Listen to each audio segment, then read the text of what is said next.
So Chris, so you got home in September 2018, and you now when I was interviewing you, it was interesting because obviously I'm doing this research. I've been doing this research in relation to a project that I'm putting together for return missionaries, helping them to be set up for success, and really interested in people's experiences of that returning from the mission stage and what it was like. And when I asked you about this, and I asked you how it was returning home from your mission. You said it was amazing, and you were excited about you were looking forward to getting home. You were counting down the days until you got home, and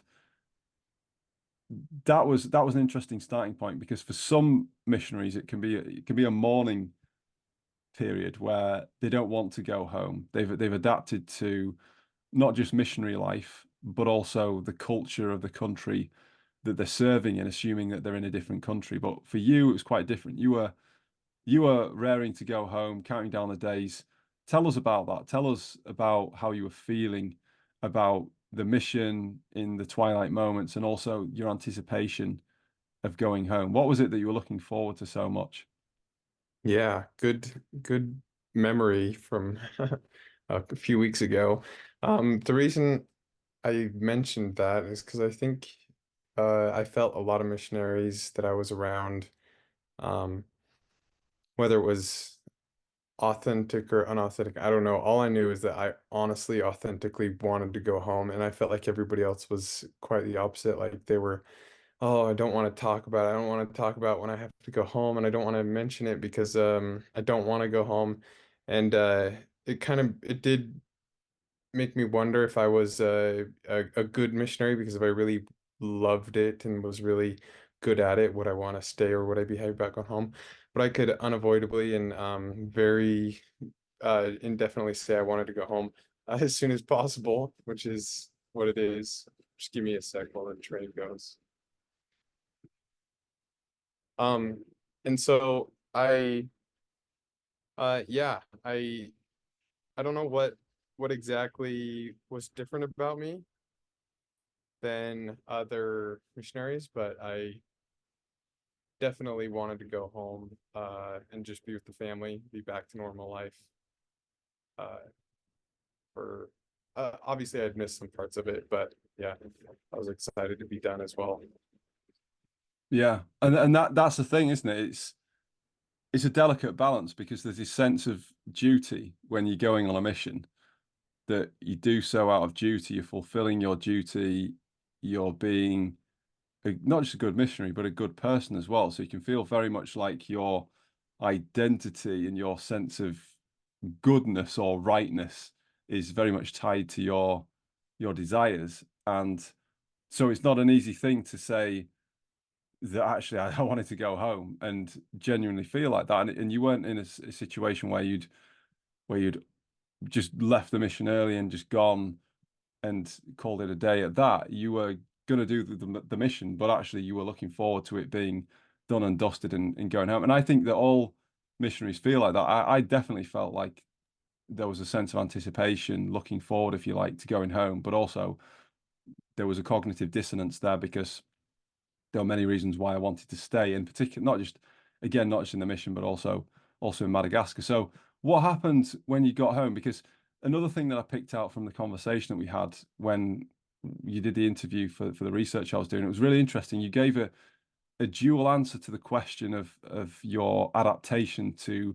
post-mission life. Because I asked you how you would rate your adaptation to post-mission life out of 10, and you actually said 9 out of 10 in terms of adapting to the world and 4 out of 10 in terms of finding the desired balance.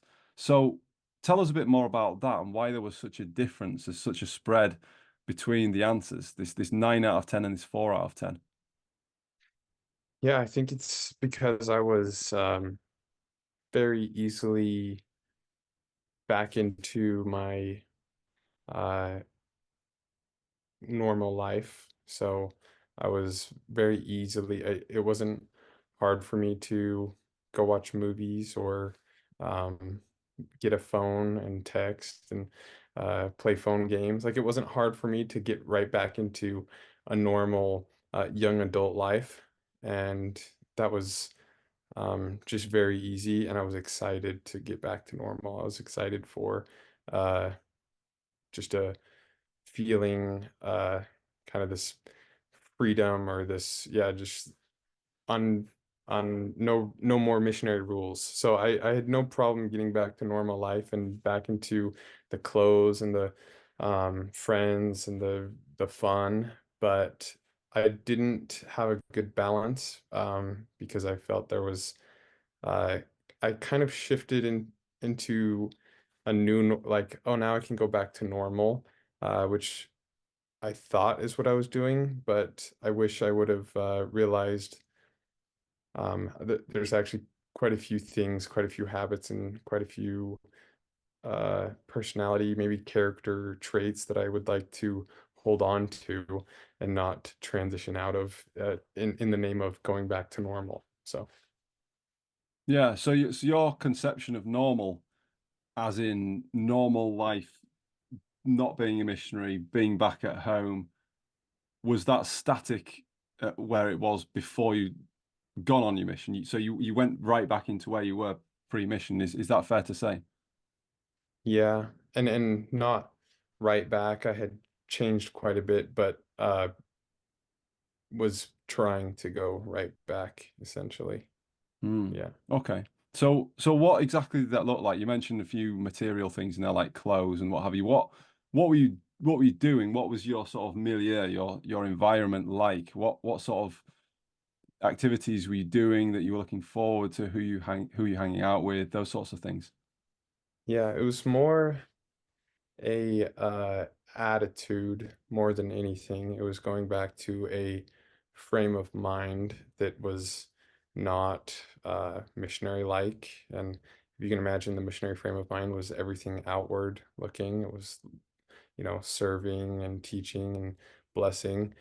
And it was more of a frame of mind that came with anything, you name it. It was the same uh, girls that I wanted to have attention from that weren't necessarily people I would want to marry. It was parties that I thought would be, yeah, just fun, fun things of the world that was kind of off the cards for a while.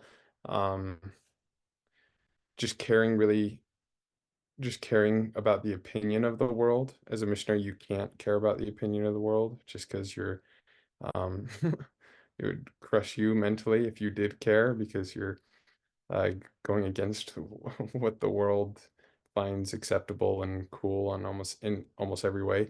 But yeah, going back to caring about the opinion of the world was essentially the biggest action that led to all sorts of different activities and cares and desires. So Interesting. So this idea of the world versus the mission. So you kind of the way that you've presented it's kind of like a dichotomy. There's like these two diametrically opposed world views, all these ways of being, and you've been on this mission. And for anyone who who's been on a mission or knows anything about being an LDS missionary, knows that it's very much a set system. It's quite an enclosed system where you have a very rigid set of rules in terms of codes of conduct, but you also have a very clear structure in terms of how you're going to spend your time. So you've got this mm, purpose. This purpose is very much about saving souls, as you would expect, as anyone would expect in terms of going out there, preaching to people, teaching people, talking to people, doing service activities, and none of it is about you. So none of it's about Chris. In fact, you're not even called Chris for 2 years. You're yeah, referred to as elder. So it's almost like your that's right. identity's been submerged into the missionary world and the missionary paradigm.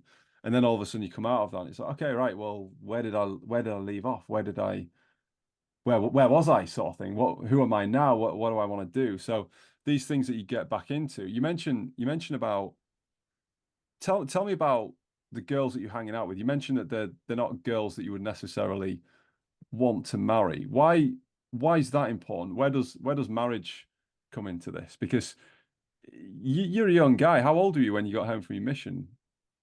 Yeah, I was 20.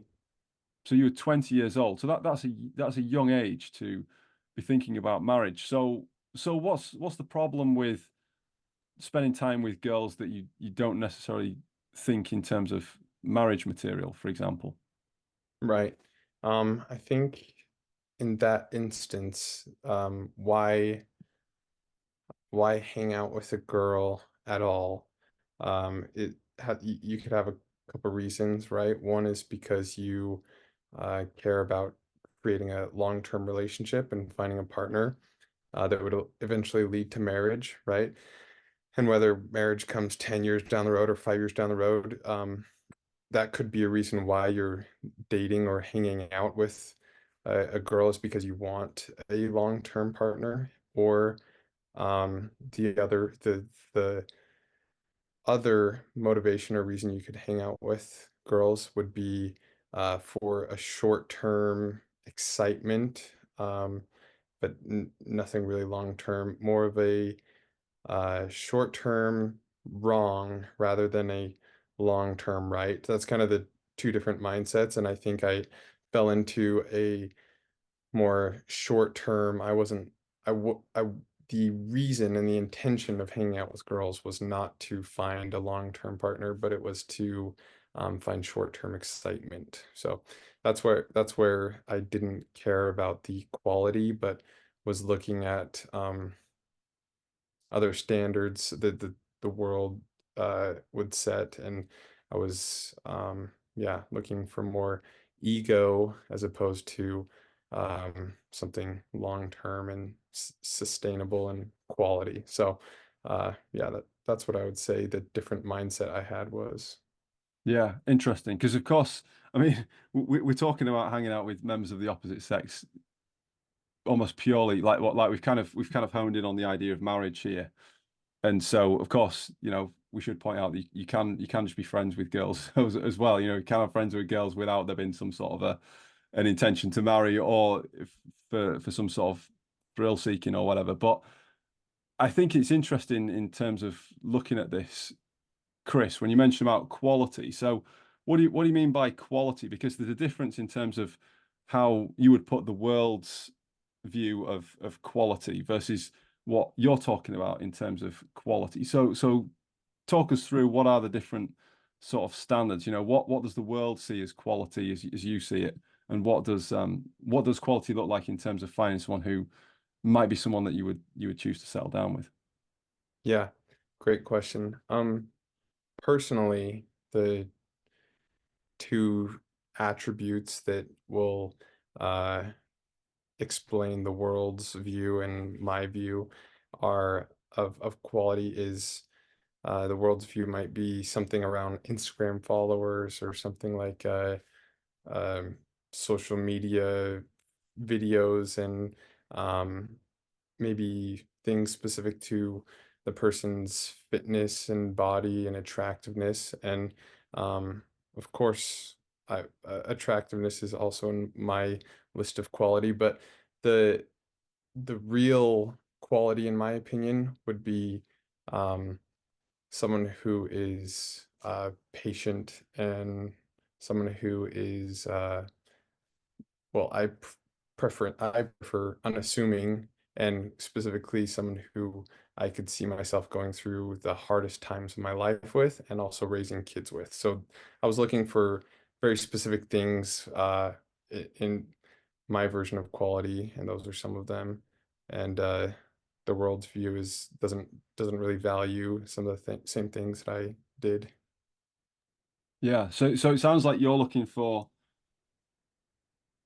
in the very essence of it, what you might call a life partner. So somebody who is not even just somebody just to get married to flippant in a flippant respect, where you think, oh, well, this is the best idea for now, so let's get married and see how it goes. But somebody who you see yourself with over a longer period of time, going through the highs and lows of life with, and thinking to yourself, are we going to be able to back each other? Are we going to be able to support each other? And not so much the more external elements of success or Mhm. desirability, which would be, like you say, the physical, sure, physical attractiveness is there, and that's a feature, but it's not the overarching feature. It's not the primary determinant of whether you're going to pursue a relationship with that particular person or spend time with them for whatever reason that might be. So so here you are. So you mentioned as well, Chris, that your issue, the issue that you had with yourself was your intentions. And that's something that I think is really important to think about here because intention is absolutely everything. So when I talk to people about when I, as I put it, sleepwalk my way into the hedonism trap, which is pursuing pleasure as an end in itself, people have said to me, "Well, you don't strike me as a hedonist or a recovered hedonist or anything like that." And then I say to them, "Well, you don't really understand because it's not about necessarily how many crazy things that I've done or whatever or not done. It's more about my intentions. It's more about where my heart is. And there's only one person who knows my heart apart from God, and that's me. And I knew that that wasn't right. So some people are keen to kind of, oh, well, what did you do? And get into all the nooks and crannies and all the gossip of that. But actually, there's not really a lot to be said.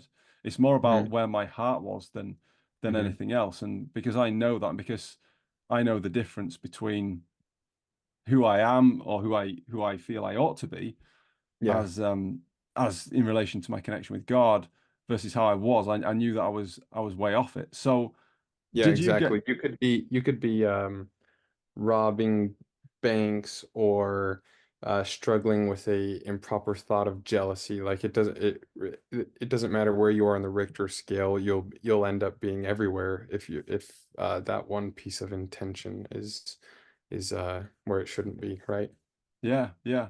So with that, Chris, I feel as though there's all with these sort of situations, there's usually sort of a turning point. There's usually sort of a moment that hits you where you realize that you're going down the wrong path, you're going down the wrong track, and you need to change. And I remember what it was like for me. For me, it was, and I was really good at keeping myself busy, and I'd keep myself really, really busy and never be alone, especially on an evening or like a Saturday night. It was like anathema to me to be on my own. Yeah. But one Saturday night I was on my own, and then it was like boom, the truth just hit me in the face, and I just felt really alone and really hollow.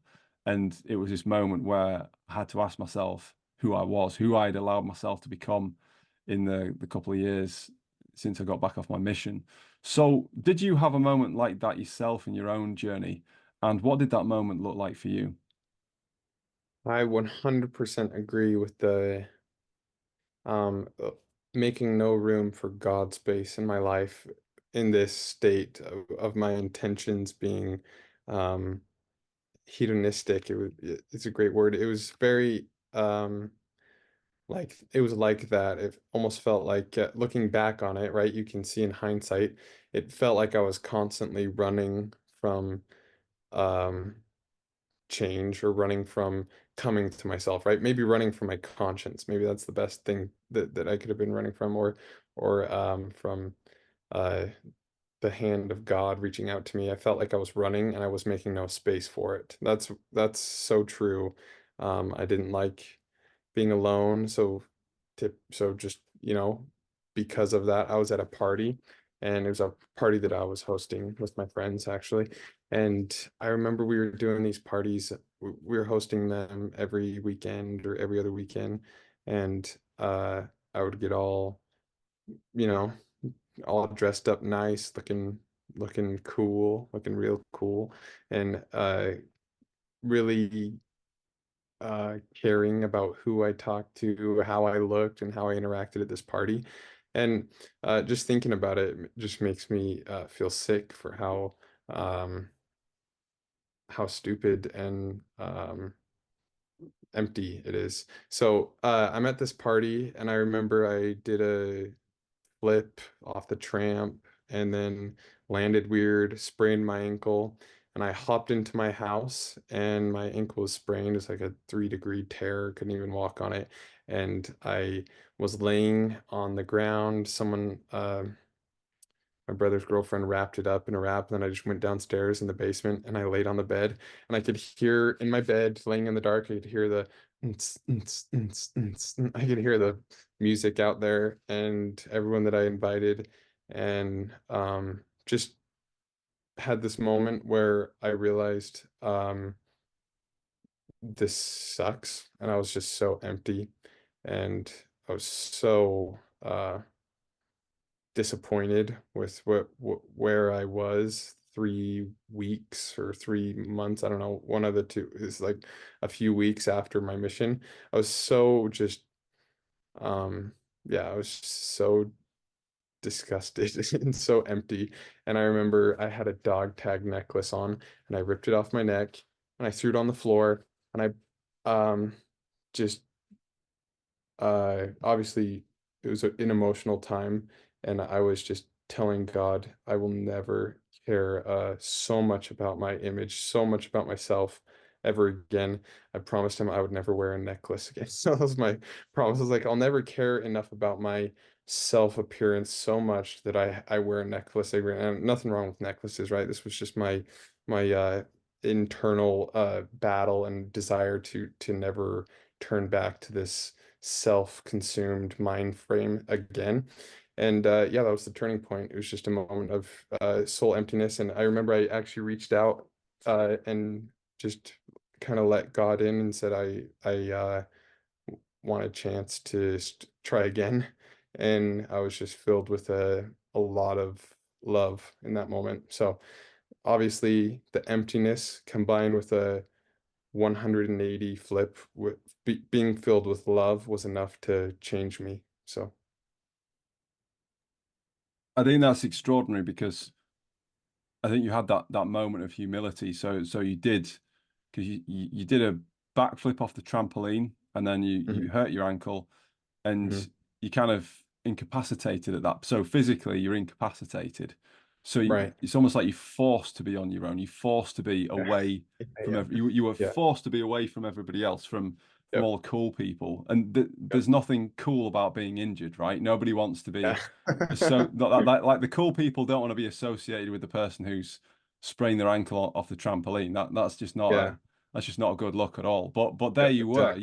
You were kind of dragged out of that situation, and I don't want to say put on the naughty step, but you were put in a position, as I see it, where you could make a choice. So your choice. So the feelings that you had, that the feeling of disgust. Disgust is an interesting emotion because it obviously signifies aversion. You had this sincere aversion to the person that you were at that particular point in time.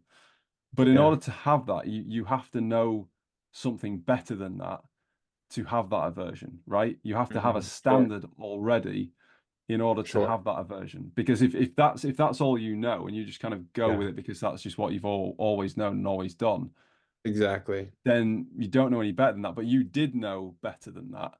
And Yeah. you were averse to that. You were repelled by that.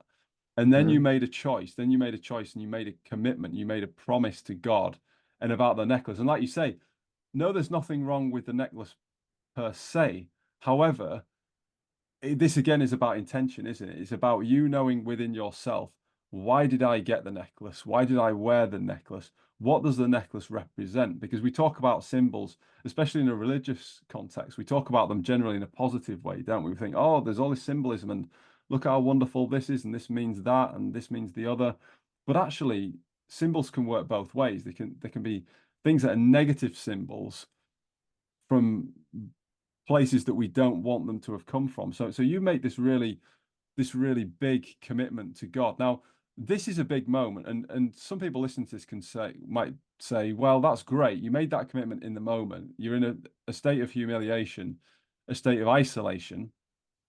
And so fair enough, you can make that commitment in that moment and feel like that because you feel stupid, you feel like an outsider, you feel maybe some degree of shame.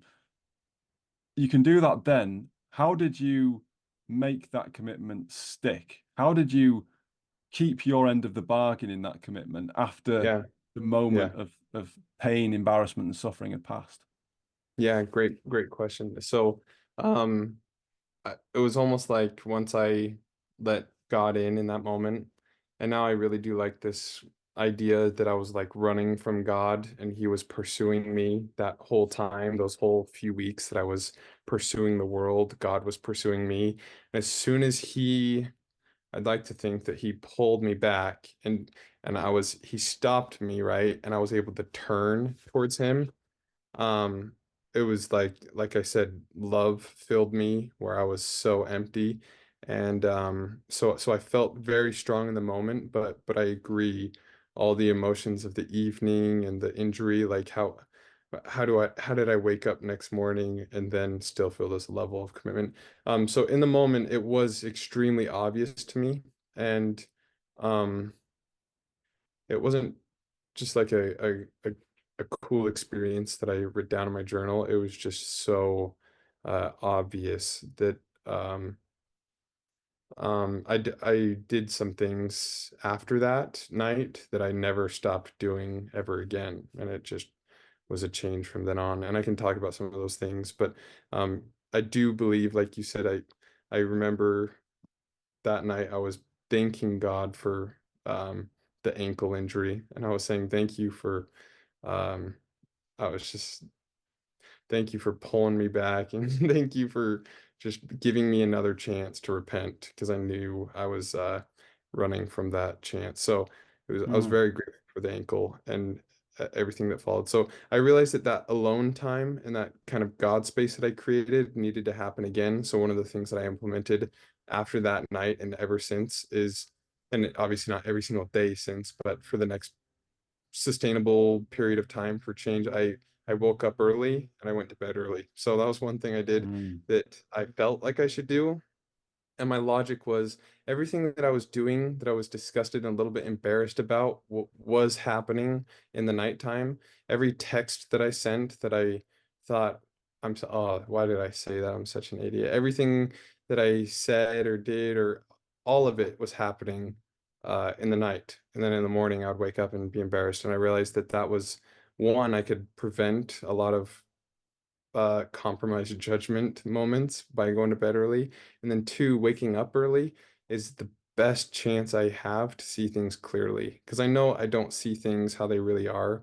I just see things how I am. So I realized that the morning time, the first feelings I felt in the morning, whether it was regret or shame or guilt or embarrassment, were the best chances I had to see things as they really were, and are going to be my chance to realign myself and essentially repent. And repent gets a bad word, like you've done something bad, but I I just wanted to give a consistent opportunity for myself to realign my vision, realign my intentions.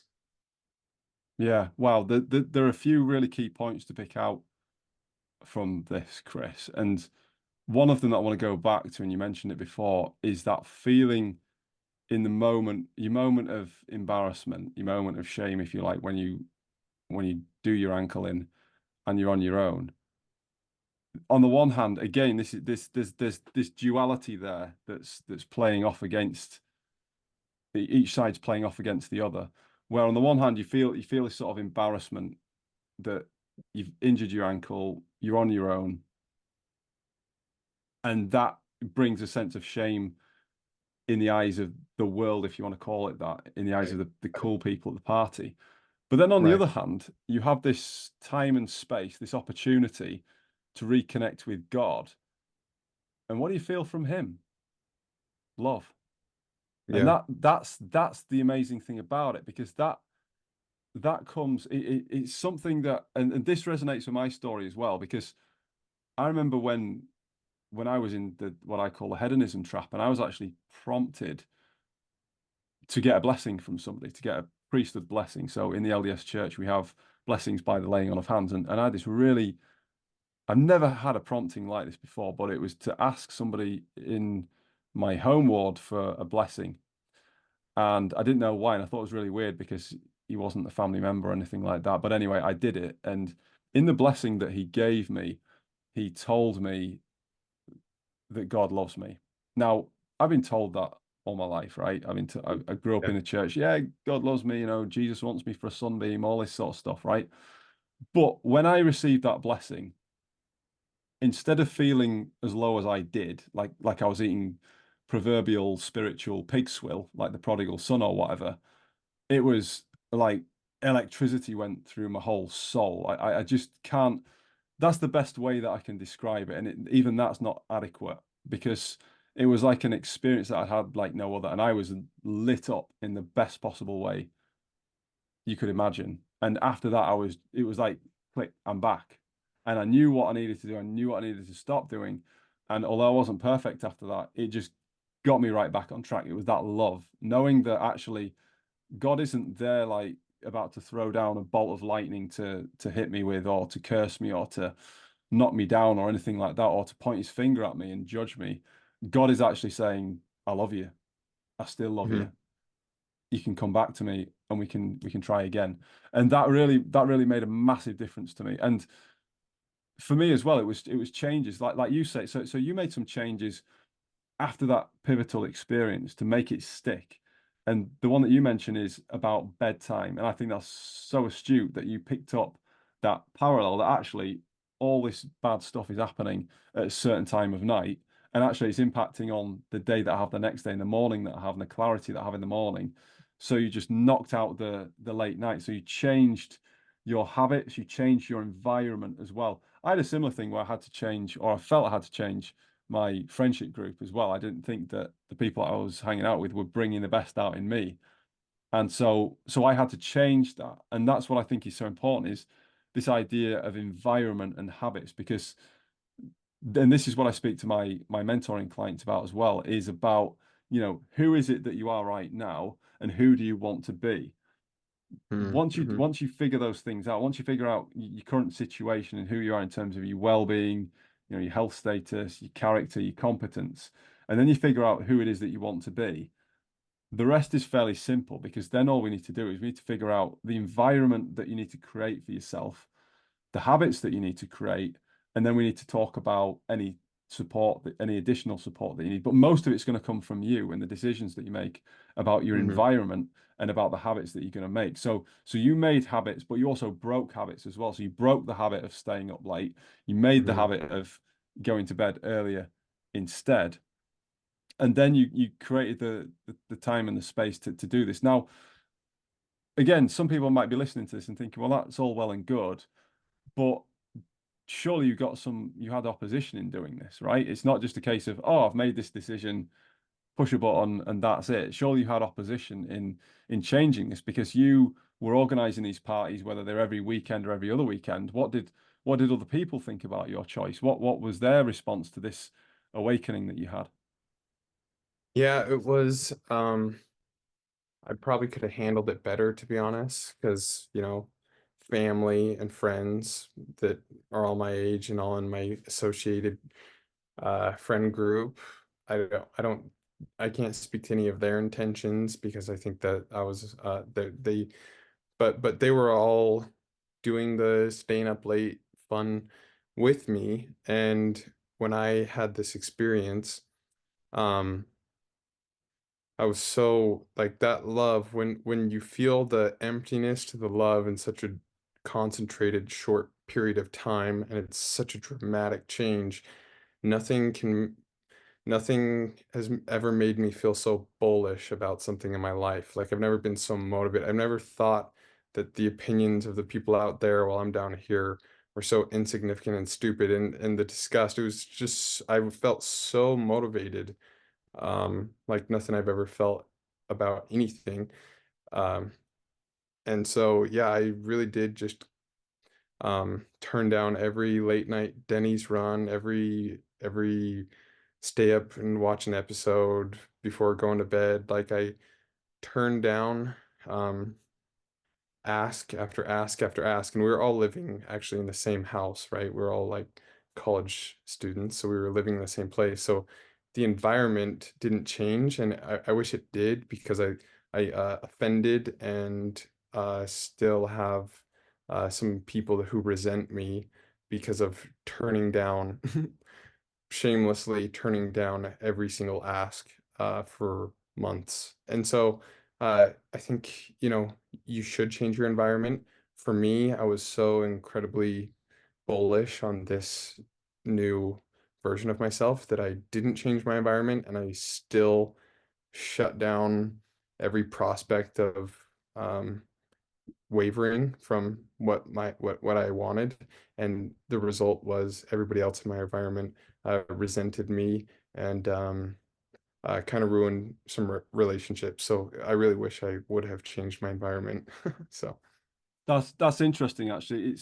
It's fairly untypical, I would say, that you were able to do that, because usually what you'll find is people who are in the same environment who get asked again and again and again, at some point they're going to succumb and mhm. they're going to revert back to who they were. Now they might not go as far back to who they were that they didn't like Right, previously, but right, their standard has moved. The standard that they've set for themselves, who they want to be, has shifted yeah, because they're in this environment, they're under pressure, they feel the peer pressure, they feel like they have to please people.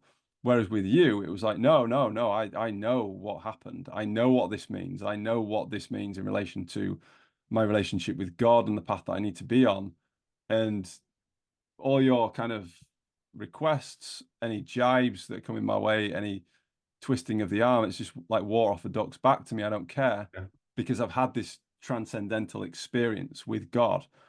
But yeah, then because you're so bullish about it, it's almost like then people are feeling like you're rejecting them. So it's like a mhm. different thing. So whereas, like you say, if you're taking yourself out of the environment altogether, those conversations aren't happening as frequently, for Yes, sure, yes, because exactly. you're not there. It's like out of sight, out Yeah, of mind. So it yeah, probably helps in both. So that's a really interesting alternative reason, other reason, if you yeah, like, for changing the environment once you've yes, made that. totally. Yeah. Yes. Wow. If not, help you keep the change, help you keep a healthy or at least a cordial relationship with old friends, so you don't burn any bridges because those conversations can get quite awkward. Like, oh, come on, play a game with us. No, I'm good. No, seriously, please play a game with us. I'm like, no, I'm going to bed. Like, and Yeah. then it just ends up being, no, I'm not doing that. Like it Yeah. just ends up being a bit abrupt and people are like, well, that's a bit rude. And if not changing your environment to help you have a change be sustainable, change your environment so that you don't come off as a jerk. Yeah, yeah, because that's the other thing, isn't it? It's if you change your standards in that respect, then I don't think I think it's very difficult to avoid other people assuming that you think you're better than them Yeah, yeah, without understanding that actually it's not that you're in competition with them. You're not saying, yeah, actually, I'm better than you, yeah, so I'm going to do this, and you mugs can go and play video games all night. yeah, You're not saying that, yeah, but you're actually saying within yourself, for yourself, I know that I'm supposed to live by a higher standard than this. I'm supposed to exactly. do different things. And so it's not about being judgmental. But I wonder in those situations the extent to which people feel that discomfort themselves and then they project a sense of judgment onto you because maybe they Sure. feel like they should be doing different things. Maybe they feel like they should be living a different standard or a higher standard. And that's when the sort of herd mentality comes into play. And then they'll talk with each other and say, hey, what's up with Chris? You know, he always used to be cool. He used to hang out with us. He used to play video games. He used to go to the Totally. parties and he used to We organize the don't know him parties. anymore. Yeah, we don't know Exactly. him anymore, essentially. Exactly. And but that's it. But that's part and parcel of the change that took place in you, isn't it? It's like you have become a new person, and that's the flip side to it. So sometimes we think about this and we think how cool it is that these experiences have happened, but then we think, well, there's a price to be paid for that, and the price is that sometimes we lose connections with people who have been very important parts of our lives, and Yeah. so that's the flip side of it. We don't just get cool stuff for free. Everything has a price. So this is great. So we've got this sort of a prodigal son light story in terms of you coming back from your mission. We've got the change. We've got the things that you put into place to make the change stick in terms of your habits, in terms of your environment, you had this really bullish stance about your environment in the sense that you weren't going to be shifted by it, you weren't going to move. What about the results? What changed in terms of the results that you got from your life once you made this change, reconnected with God and lived a different way to a different standard? Yeah, there was before I get into the results, there's a few other things that changed. I was trying to mooch off my parents as much as I could. I was, um, I ended up uh, just cutting off any support. I just thought I had it. That was one of my promptings. Like, um, from now on, I'm gonna make it, and zero support, zero financial support, zero using my parents' card to fill up my car when it needs it, like zero everything. So I actually was forced to get a full-time job while trying to go through school, and it was just a sales job. So that happened, which would have never happened because I was comfortable, I was taking the path of least resistance. I had no reason. If I could swindle my parents into enabling me, then I would, right? And so I had no reason to cut cut myself off from any financial support.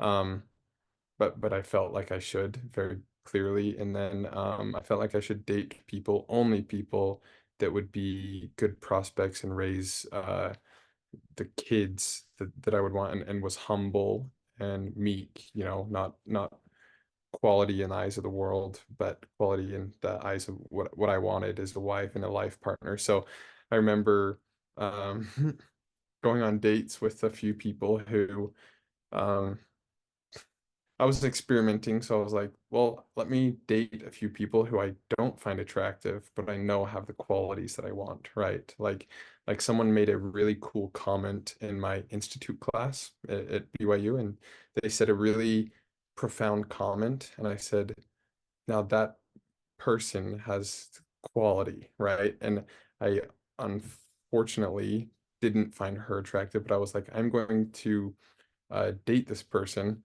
as long as I can. So I was just really trying to experiment, and luckily, so grateful, God prepared someone who blew my expectations in all areas, like physical, spiritual, social, um, emotional, every way. He gave me someone who blew my expectation. I didn't even think was possible to be this perfect. So that was fantastic. I ended up dating her and marrying her in like about 6 months later, which is obviously a little fast, but we had known each other since we were 13.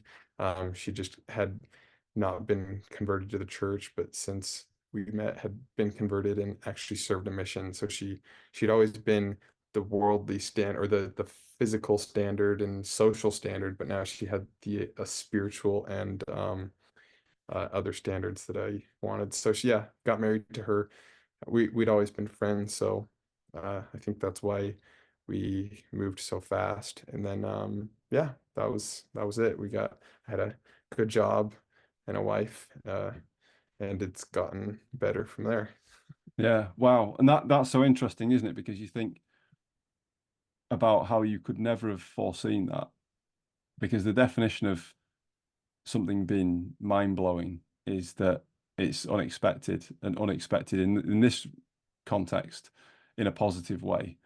And you just Mm, would never have you would never have been able to foresee that when you were in that situation after injuring your ankle on the trampoline. You would never have been able to foresee that. You would never have been able to predict that this person, this opportunity was around the corner, because people don't work like that. It's not having a relationship with somebody or getting married to someone's not like we're not dealing with commodities here. We're dealing with human beings, and yeah, the so we've got miracle. to yeah, we've got to respect other people as human beings, because they've got their preferences as well. And if you hadn't straightened yourself up, so to speak, Yeah, then would you have been right for her? Would she have yeah. looked at you and thought, this Chris guy seems all right, or would you have thought, nah, this guy's a joker who is staying up late playing video games or partying or messing about?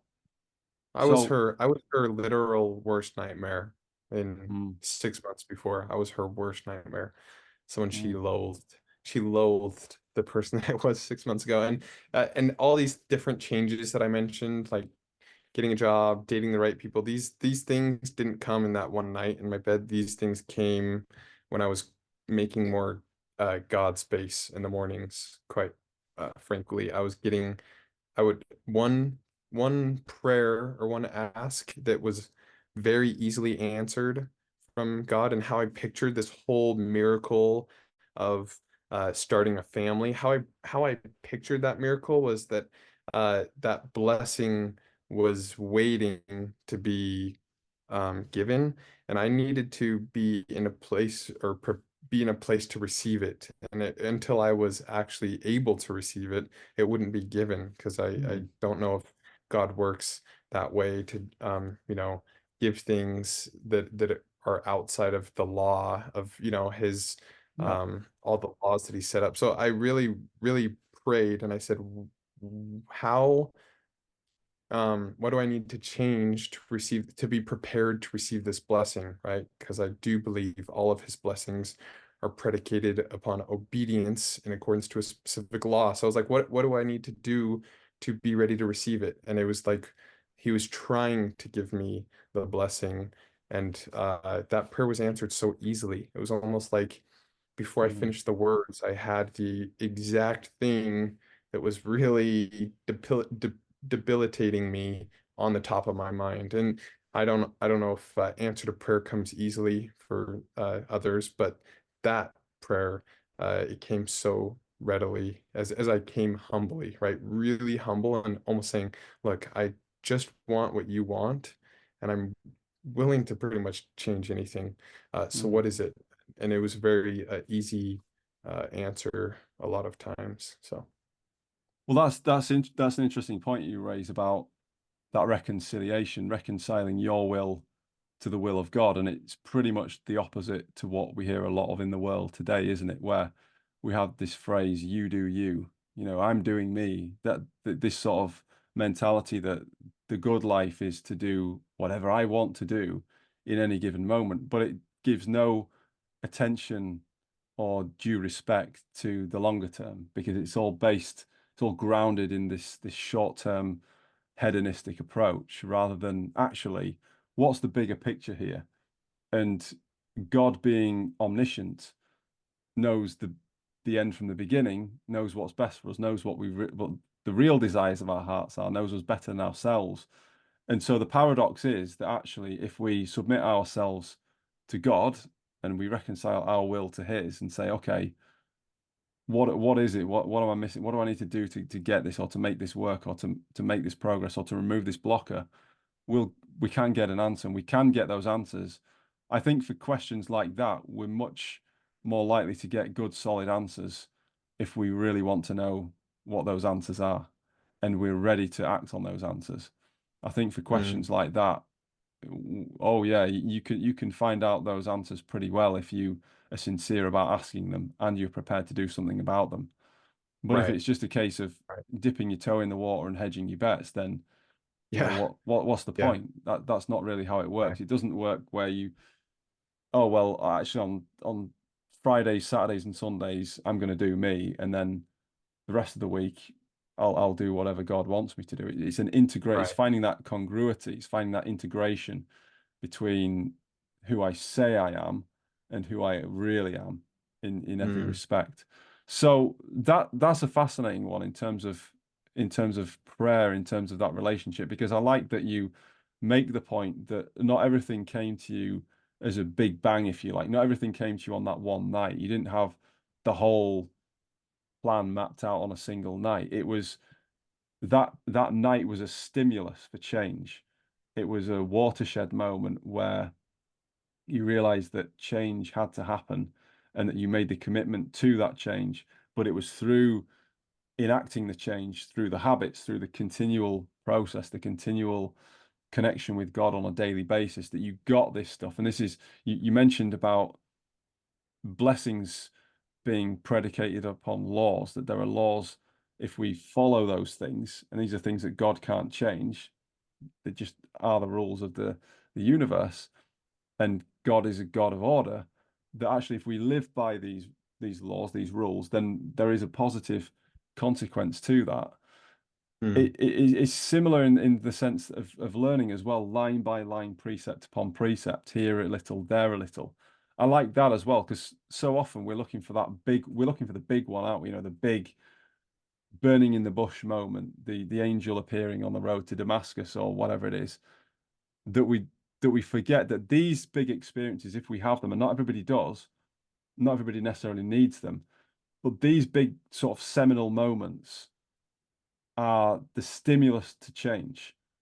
And what happens after that is the most important, because that is going to be your life from here on out. It's about sowing the habits, etc., as the saying goes. And when you do that, then the results start to come. So you started dating this girl who blew your mind and met all of the sort of, well, exceeded all of the expectations that you had.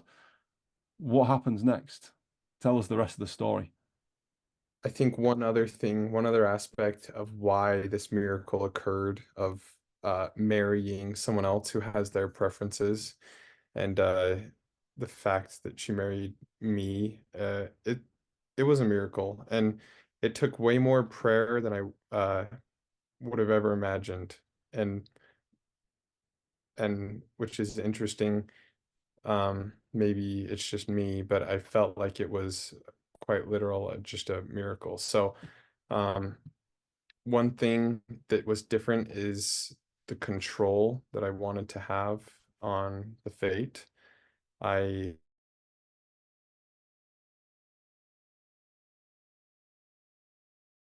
made all the difference in my dating my wife and getting to know her was I wanted a bunch of control as to when we would progress and when we would have commitment and when we would have uh, s- uh, you know, committed singular relationship together.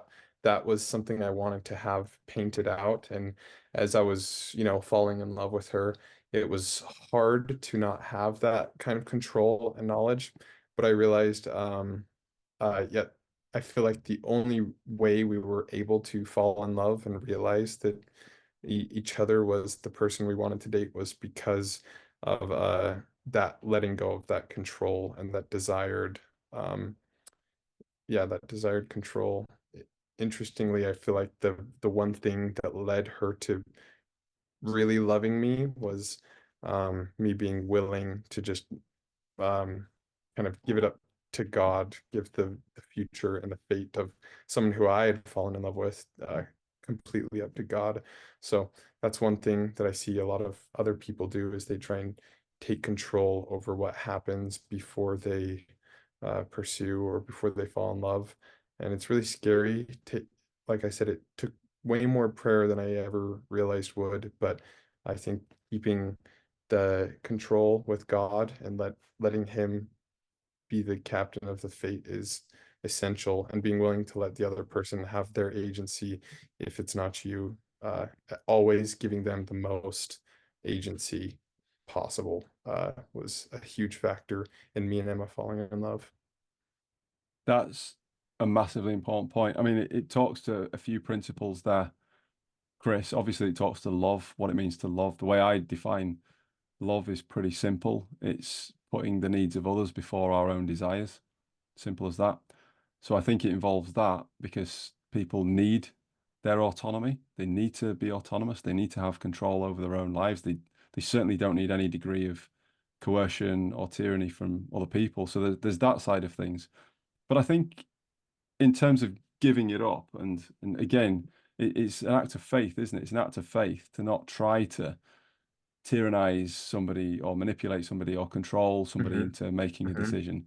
It takes faith to kind of let that go and let people have their autonomy, because autonomy, I think, is one of the most fundamental principles in the gospel, especially in relation to God's will for us as human beings, is that we are free to be able to make our choices and that those choices aren't impeded by anybody else's coercion, manipulation, or anything else that is untoward or represents any degree of unrighteous dominion. So it sounds like it's been quite a journey for you so far. It sounds like a very rewarding journey, and that actually things in terms of your own development were put into fast forward after you made this commitment to have God Oh back in yeah. your life. Yeah, Oh and yeah. and Fast and forward is an understatement. well, yeah, that's it. But it just skyrockets, doesn't it? And it's this Mm, exponential growth that you have when you recommit to God after the mission again. And this is what I say to people. This is what I'm talking about in relation to the RM program that I'm doing, is that it's about determining with God, who am I now after the name tag, and what's my mission now as well. I think those are massive questions. There are a whole host of other questions that can be answered and need to be answered as well.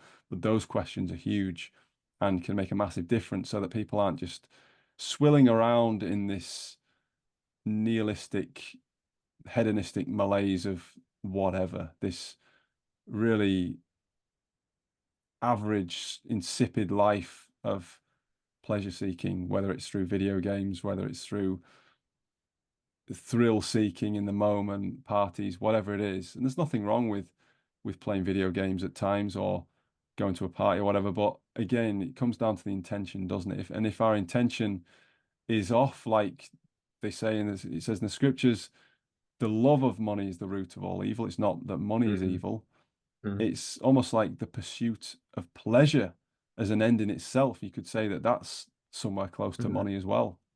So it's mm, about our intentions, really, isn't it? It's not just about these things being bad. You know, necklaces aren't bad per mm. se, but what does necklace represent? It's looking at these things and looking at our hearts and our alignment with God and the direction that we're traveling. So, Chris, thank you so much for sharing your experience with us today. It's been enlightening to me. It's been great to me as well, listening back to your story and seeing the parallels that we've got between stories and the different path that you took in some respects, as well as the similarities. But fundamentally, it is about that divine connection and appreciating that there is somebody who is greater than us, our Father in heaven, who knows us better than we know ourselves and knows what is going to lead to our happiness better than we do. And ultimately having the trust and the faith to let him guide and direct us and then following accordingly. So, Chris, thank you so much for your time on the Real Clear Values podcast. Thank you, Tom.